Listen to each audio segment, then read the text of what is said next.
కాళేశ్వరం ప్రాజెక్టులో అవినీతి జరిగిన విషయాన్ని కవిత ఒప్పుకున్నారు కాబట్టి ఆ పార్టీ నుంచి సస్పెండ్ చేశారని బీజేపీ చీఫ్ రామచంద్రరావు తెలిపారు. బీఆర్ఎస్ హయాంలో తెలంగాణని దోచుకున్నారని ఆరోపించారు.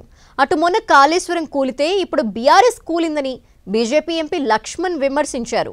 హరీష్, సంతోష్ అవినీతి అనకొండలని వ్యాఖ్యానించారు. మరోవైపు తన దగ్గరున్న సమాచారాన్ని కవిత సీబీఐకి చెప్పాలని బీజేపీ ఎమ్మెల్యే పాల్వాయి హరీష్ సూచించారు.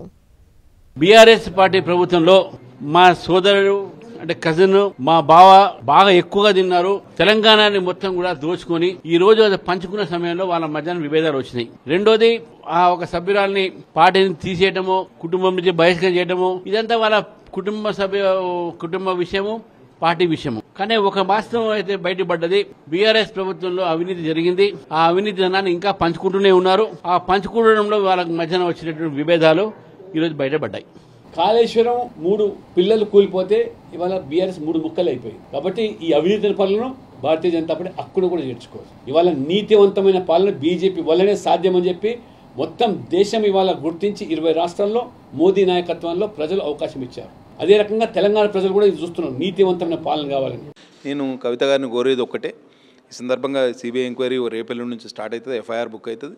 తప్పకుండా మీ దగ్గర ఉన్న సమాచారాన్ని కూడా షేర్ చేసుకుని సిబిఐతో షేర్ చేసుకుంటే ఎవరైతే నిజంగా దోషులు ఉంటారో వాళ్ళకి శిక్ష పడే అవకాశం ఉంటుంది. వీళ్ళు గతంలో వాళ్ళతో పొత్తు పెట్టుకున్నారు, సీట్ షేరింగ్ అగ్రిమెంట్ చేసుకున్నారు, కేంద్రంలో వాళ్ళ కోalition గవర్నమెంట్లో వాళ్ళు పార్టిసిపేట్ చేశారు. మేమన్నాడు కాంగ్రెస్తో అంటకాగాలి. కాంగ్రెస్ మేమేం అడిగాము, సిబిఐ ఎంక్వైరీ అయితే వాస్తవాలు బయటకు వస్తాయి. ఎందుకంటే ఈ అవినీతి సొమ్ము, కాళేశ్వరం కుంభకోణంలోని అవినీతి సొమ్ము దేశాలు దాటింది కాబట్టి దీంట్లో prevention of money laundering act sections కూడా ఉన్నాయి. విదేశీ ప్రాంతాల్లో, విదేశాల్లో ఉన్న నిధుల విషయంలో వాస్తవాలు రాబట్టాలంటే కేంద్ర సంస్థలకు అధికారం ఉంటుంది.